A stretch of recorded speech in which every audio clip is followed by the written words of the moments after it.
dining table tips.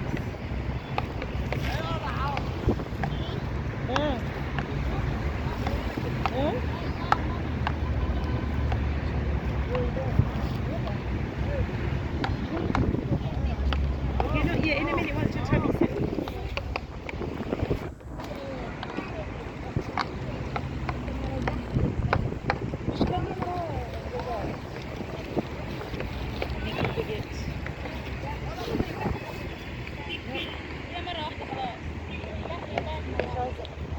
اشربها قبل سيبك.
Like the books.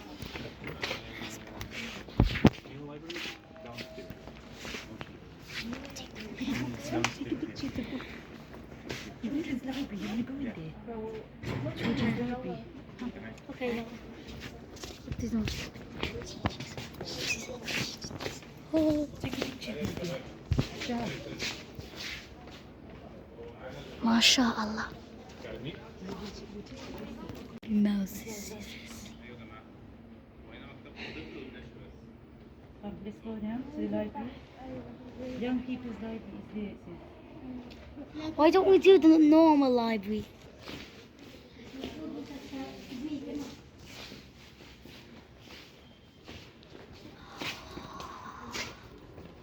Computer. Those are computers.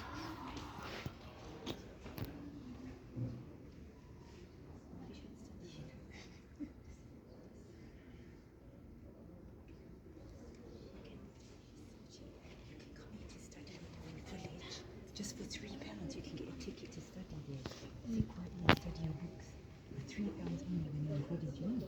It's nice. £3? Yeah, That's £3 Egyptian pounds to sit there and study if you want. And borrow the computer and everything. we can pay for an army ticket. MashaAllah, tabarakallah. When you're at university, you can come here with this money and study downstairs. This is amazing, MashaAllah, tabarakallah. Please subscribe. This library is just £3. Why'd you say that?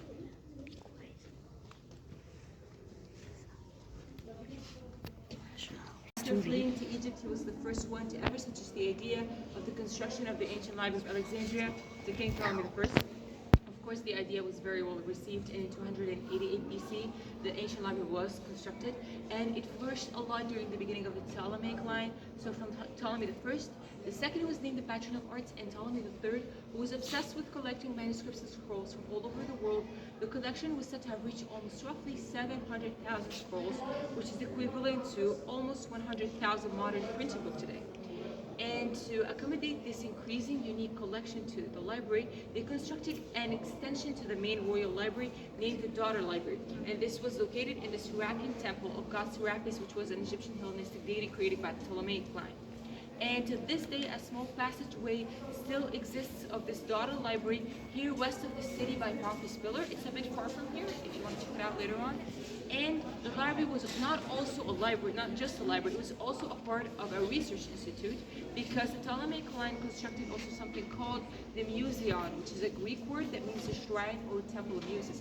And that was not only a place for the researchers, scientists, aristocrats that came to Egypt, Alexandria, to profit from the knowledge that we had in the library, but they also came there to produce and to be inspired and to get out manuscripts and scrolls and research that belonged to the library itself. So the library, up to that point, used to get their scrolls and manuscripts from other different libraries in the world. But after that, after creating the museum, they had their own works from the library itself. All right? And to destroy this, it took a lot of centuries. So I'm going to tell you the main events that caused the destruction of the entirety of the three buildings. Again, it's not only one fire that caused the destruction, because as I mentioned earlier, we have three buildings, and that's a big misconception. So the Alexandrian War, 48 BC, between the Roman fleet led by Cleopatra and the lover Julius Caesar, came here is one of the main important reasons that caused the destruction of the library with its extension actually. So the museum, cultural plaza as we call it, this land belongs to the university, but again the library is a public library available to anyone to access. Right, so this is the main building we're in, and this is the planetarium at the very far end of the plaza. And these two are the two designs that won the competition that I just mentioned earlier. Out of almost 1,400 designs, these were the designs to win by a Norwegian artist named Sohaji. Right, and this is the conference center. This is the one right outside, right across from us, and this was constructed way before them. So these two took over 6 years of construction from 1995 to 2001. And this one was constructed again way ahead of them, 1991, designed by an Egyptian architect, Hassan Azzad Abu Ghid. And you can notice what he tried to do in the design is to create an amalgamation between the Egyptian identity as well as a modernized facade from the glass windows that are all across the building. So the pyramids at the top, on the roof there, 2 cubic pyramids at the side, and 4 pillars that resemble this one inside here. And you're gonna see this one a lot inside as well. Should resemble the shape of a closed lotus bud, again to bring about this feeling of the ancient Egyptian temples. And again, the conference center, it hosts, of course, conferences, seminars, concerts, and any big mini event in Alexandria, sometimes even all across Egypt. Its capacity is over 12 large halls. The largest hall could fit up to almost 1,700 people at once. Auditoriums, concert halls, everything inside. And further down there in the plaza, the planetarium. And this building is very unique because, first of all, its shape, it should resemble a planet, of course, hence the creative name. And this is the cinema of the library. So what makes it very special is that it uses technology called the whole-sky camera, the moonboard. So this immerses the viewers in the movie without the need of the use of any special equipment, glasses whatsoever, because everything inside is a screen. And it usually showcases movies that are very fitting for this technology, so mainly astronomical documentaries as well as ancient Egyptian documentaries. And beneath this building underground, we have 2 facilities. So the first one is the Alexploratorium, dedicated to kids to experiment with physics and chemistry. And then the one right next to it is the museum called the History of Science Museum. So this is one of the 4 museums that the library offers to the public, 3 here in the main building and 1 here at the planetarium. And again, it's called the History of Science Museum, highlights and showcases the main science beneath this roof of science and knowledge. And this is not only symbolic because thanks to all the financial support that we've gotten from all over the world, as well as other donations like antiquity pieces, monuments collection, book collections, of course, and some of the desks inside are also donated. So thank you very much for purchasing an entrance ticket today. It's also considered a donation to the library. We're a non-profit organization, so we mainly run on visits like yours, as well as people that rent out the conference center. So again, thank you very much. And without further ado, I'm going to need you to get out your entrance ticket, the blue ones. I'm going to show you the hall or the mini reading area. And as I mentioned earlier, it's the largest in the world. Its capacity is almost 2,000 people at once. Again, individuals that are 16 and above. So 7 is a lot, and it could fit a lot of people. And it could also fit a lot of things. Just a reminder, this is not the largest library in the world. The largest library in the world, when it comes to things that it could have inside, educational mediums, books whatsoever, is the Congress Library, right? Okay. So each floor has a sub-library in itself. And as I mentioned earlier, we have 7. Again, you can access them with your entrance ticket up to 7 p.m. So I'm going to specialize library because, again, if you go on each floor, you're going to find a lot of books. But you're also going to find a section dedicated to a special kind of books or research mediums. So starting from this one, this is a sea-level floor over there with the LED lights on the bookshelves. And this is, it contains the maps library. So this is the 4th level underground. The first one is B1, and then it ends with B4. And again, it contains at least capacity of almost 7,000 maps, 500 atlases plus, and other books, of course. Then we have the Arts and Multimedia Library above that. then the rare books and collections, and the microfilm. And on this floor, behind this black portal gate sort of thing, can you see it? Behind this black portal, we have the 6th largest Francophone library in the world. So the word Francophone throws a lot of people off. It's a French word, that means French speaking. And it was donated from the National Library of France. Almost 500,000 books in 80 in, of course, many different domains. The capacity of the library. So the capacity of the library is 5 million items. Of course, items not only books, other educational needs as well. And we are up to 2.5 million items, including 1.8 million books, again in 80 different languages. So I'm going to tell you a little bit about these machines later, but right now I'm going to tell you about the 2 other specialized libraries that I mentioned outside. So as I said earlier, we have 2 for kids outside and 2 for individuals with special needs right behind this those bookshelves right there. So one for, again, any sort of special need, and the other one next to it is called the Taq Hussein Library. So Taq Hussein was an important Egyptian author. He was a very important figure in the Egyptian literature world, and he was also named the Minister of Education at one point in his life. And what makes him a very unique personality is that he was blind. And he wanted to make education equal and accessible to everyone. So this library has almost 2,000 braille books, audiobooks, computers that magnify the letters, as well as other activities like teaching kids how to properly use keys to help them out and their parents. And right above there we have the 8th and the 9th floors, and these are, of course, not considered from the main meeting area. They are called the sailing floors or the floating boats, and they are dedicated to a special kind of seminars and conferences other than the ones you would find normally at the conference center. Then we have the 10th and the 11th above that, not really apparent from here, but one is for the administration work, and the other is for the servers, because the library down there offers almost 200 devices available for the public use at any time. Some you need to pre-book, some you can use immediately, as well as a supercomputer of the library itself. Right, so any questions so far about that? Right, so right now I'm going to give you just a quick brief about the exhibition down there. And this is the first official government here in Egypt dating back to Adi Basha. And he was known for being the godfather of modern Egypt, because what he used to do was mainly tour around Europe, mainly Germany and France, bring to Egypt and use inventions from that time. So the first thing that these machines belonging to the printing press printed was in 1820 Arabic Italian dictionary, because Italian was one of the very first foreign languages to enter Egypt back then. And down there you're not going to only find the ones that used to be in the opening ceremony back then. And the main masterpiece of this floor is the black tapestry in the wooden enclosure there. Have you guys seen it? So this is a part of the cover of the Kaaba. So for those of you who are not familiar with the Kaaba, it's this shape in the middle of Mecca, Saudi Arabia, which is supposed to symbolize the house of God versus Muslims. And they go perform the yearly pilgrimage. So the building is made of normal building blocks and it has doors.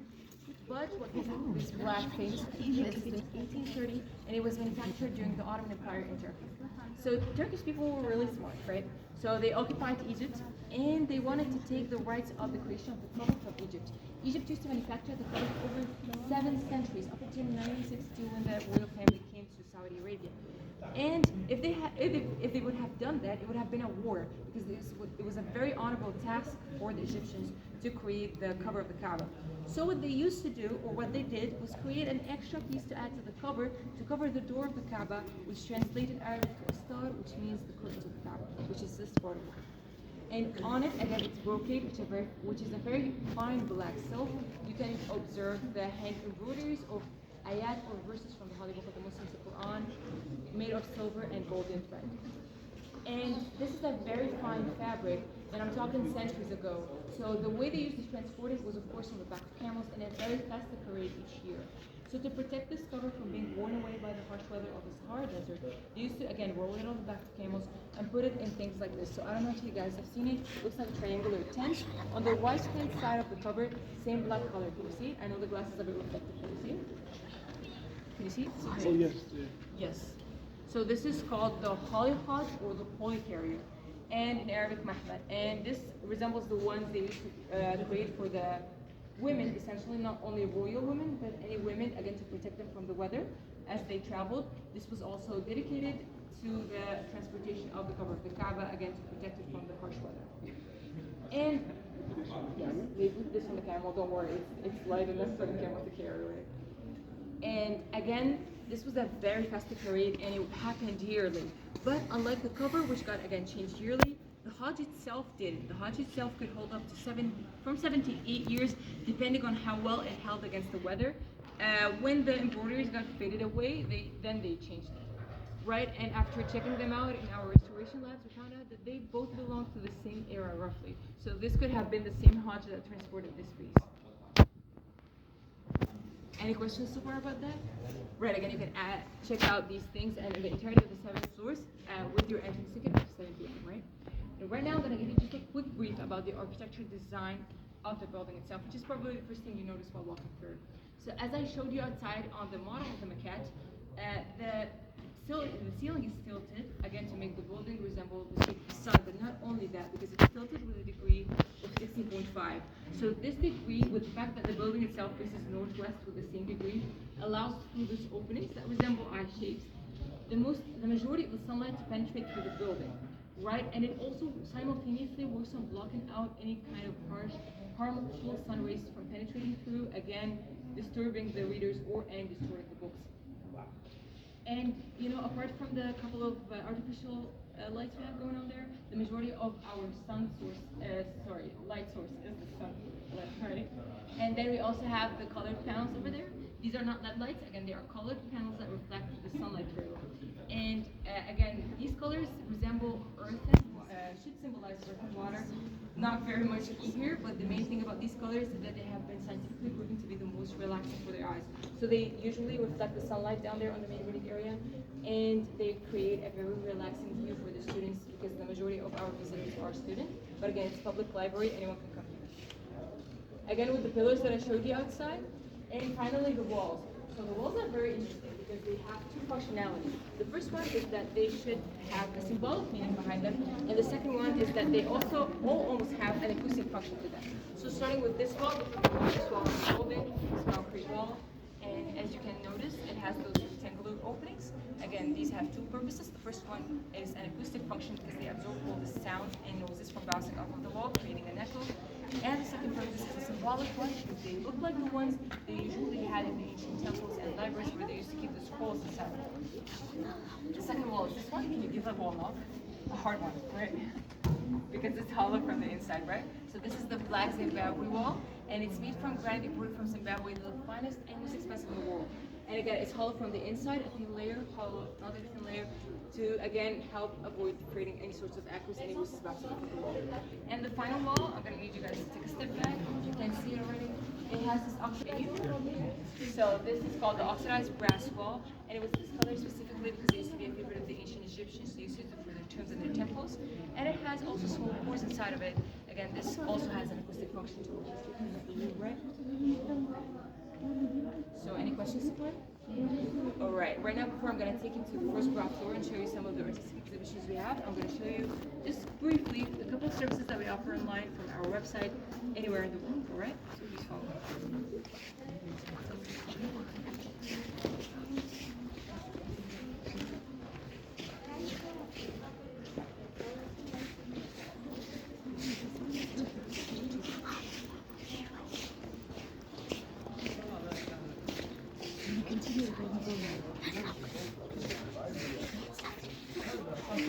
더워.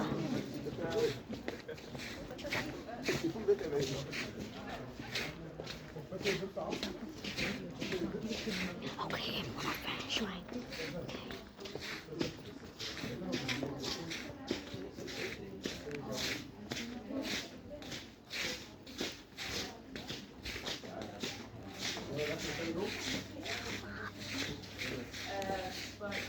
Alexandria has a lot of French-speaking community.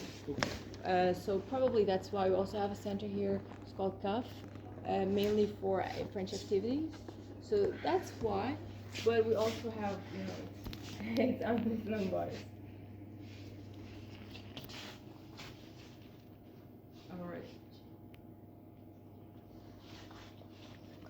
Alright, so I'm gonna try to make this brief. Not a lot of people like this part.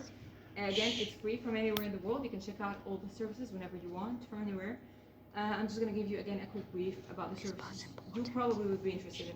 So first off, we have a YouTube channel and a webcast to help you learn more about the library and its services and everything we have going on. We also have a daily updated schedule because we almost have 2,000 events yearly hosted here in the library, mainly from 1 to 4 daily, and mainly in the conference center they are hosted. So again, to keep everyone updated with those, we have a daily updated schedule for that. I have a photo archive or photo gallery that has the majority of the most important places in the library. For those of you who are on a tight schedule, can check everything in person. Have a dedicated archive for each place you probably want to see. And we also have 13 research centers all across the country that offer courses and other educational programs to help people access the information that we have here, but in a more specialized way. You can learn more about where they are, the kind of fees they require, and the courses they offer as well. And finally, I'm going to show you this part. So this is the collection of the digital projects that the library has been working on. We have an amazing IT team that has been working on this ever since the inauguration of the library, collaborating with other IT teams here in Egypt as well as abroad. So again, everything I want to show you here is public domain, free from anywhere in the world. I'm just going to show you the main highlights. Right, so starting with this one. This is called DAR, short for Digital Assets Repository. And it also happened to be very fitting because it's the Arabic equivalent for Dar al-Nashr, which means house publishing. And this is supposed to be the collection of the digital works that we have here in the library. So as I mentioned earlier, almost 2 million books. So we are in the process of digitizing those. And up to now, we have almost 500,000 books in 33 different languages that you can access on our website. But this project comes with a catch, because some of the majority of the books that we scan are under the copyright system, right? So if you're using your proper devices from anywhere in the world, you're only going to be able to access the ones that are outside of the copyright system. But if you're using the devices of the library, you can access all the books. But this is an issue for the students that want to access the books, but are not always here in Alexandria, right? So we created central branches of the library called the Embassies of Knowledge.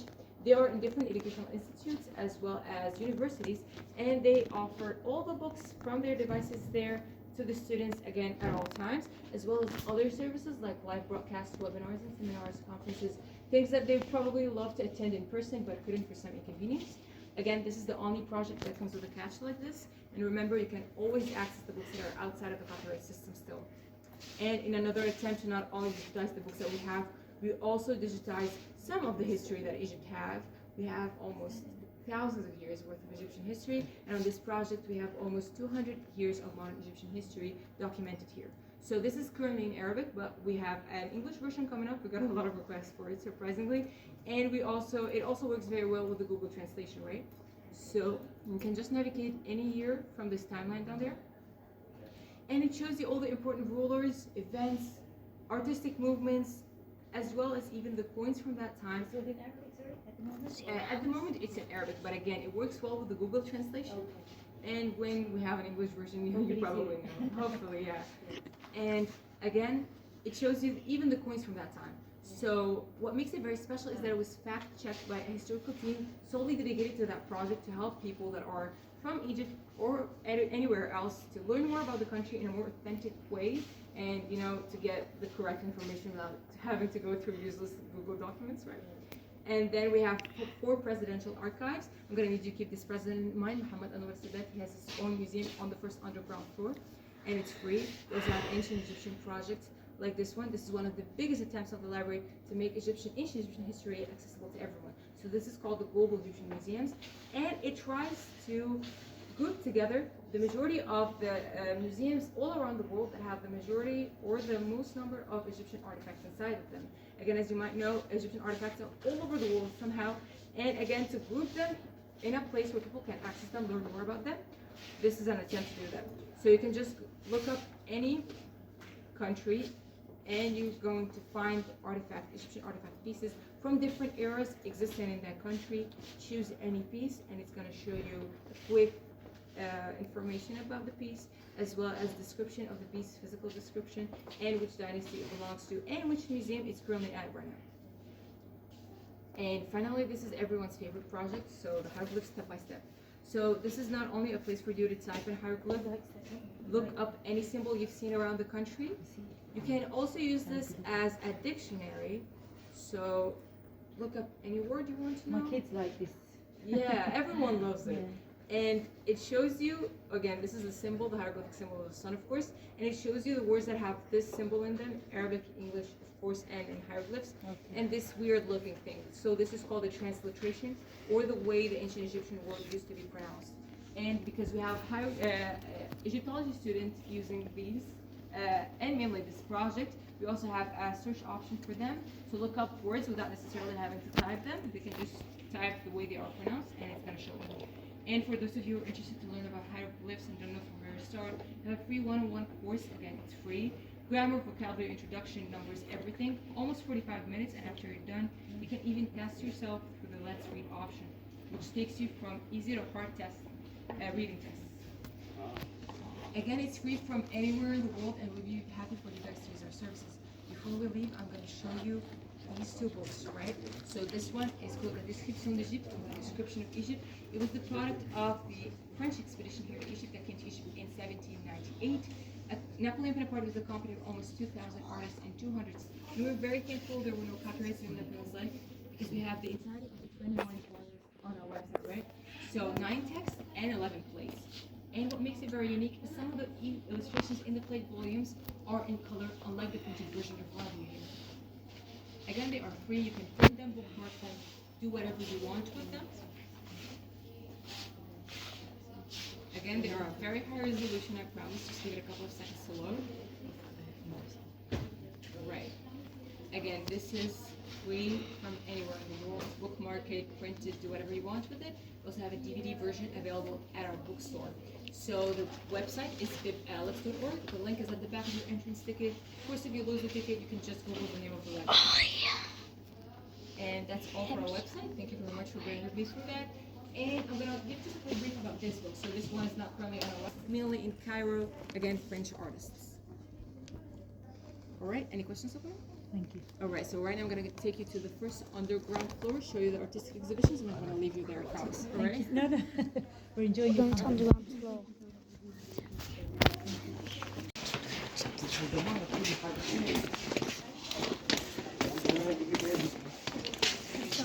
Zamaleka.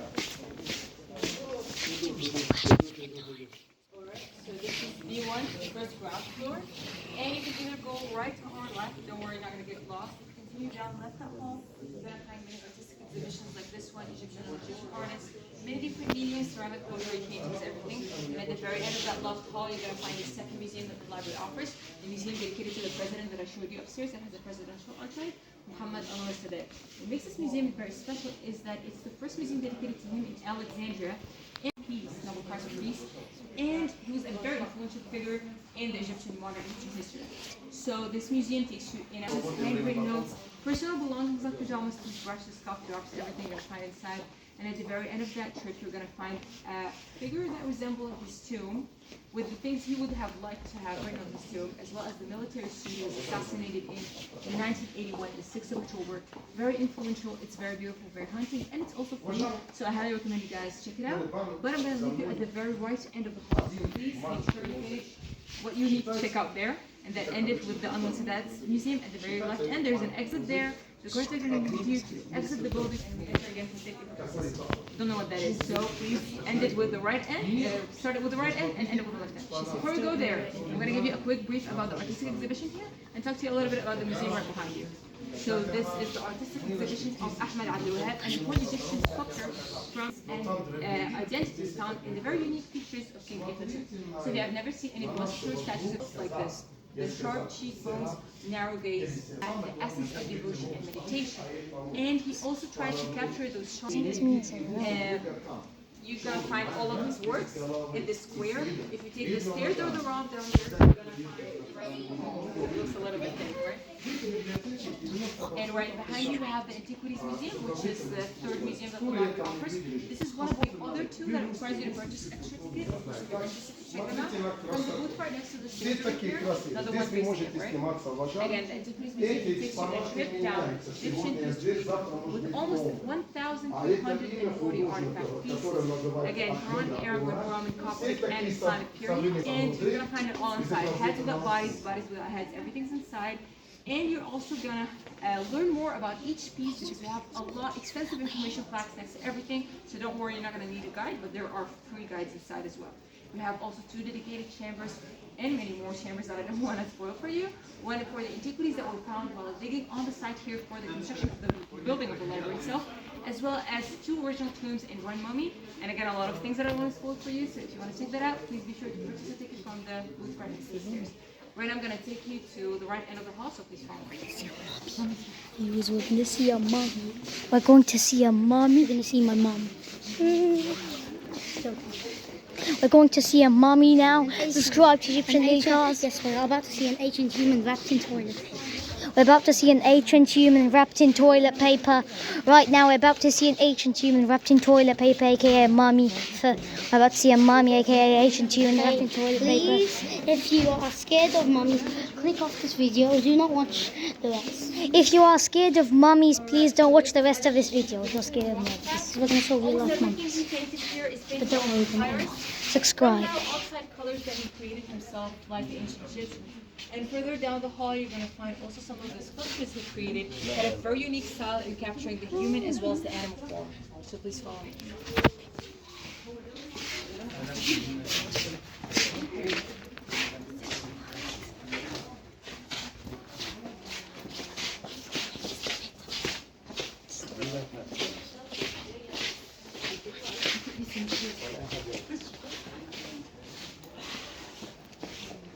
Ooh. Okay.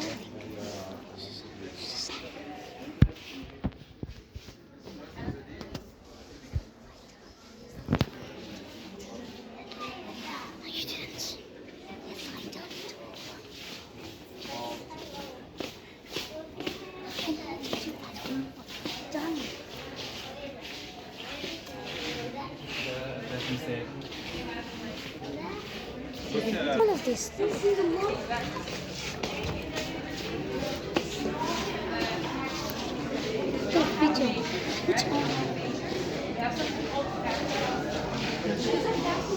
For example, dentistry is called the Dentistry University of Alexandria. And you study that faculty. But everyone is studying at the University of Alexandria, right? And it's a public university. We also have private universities, but like they are business more or less, right? So right now we are in the final destination of our tour.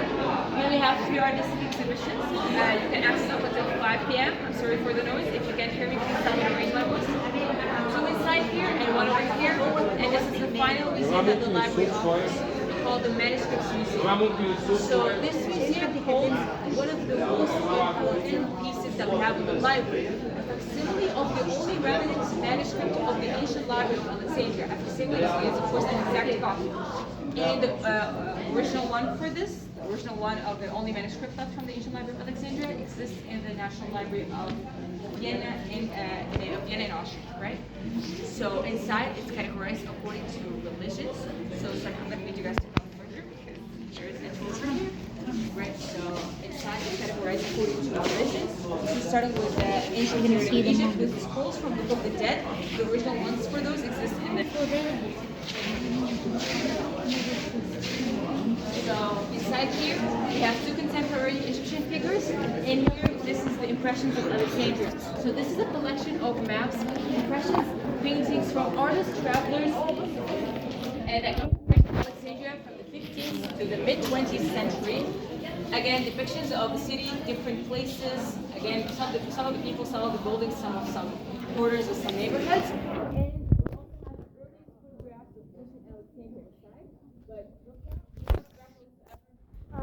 Cameras or phones, right? Yeah. So viewers, we're gonna have to end here. So take them with a grain of salt, right? And inside here we have the final 2 artistic exhibitions. One on the right of an important Egyptian journalist as well as a politician named Muhammad Hassanin Haikal. Sorry, bye viewers. Not allowed video.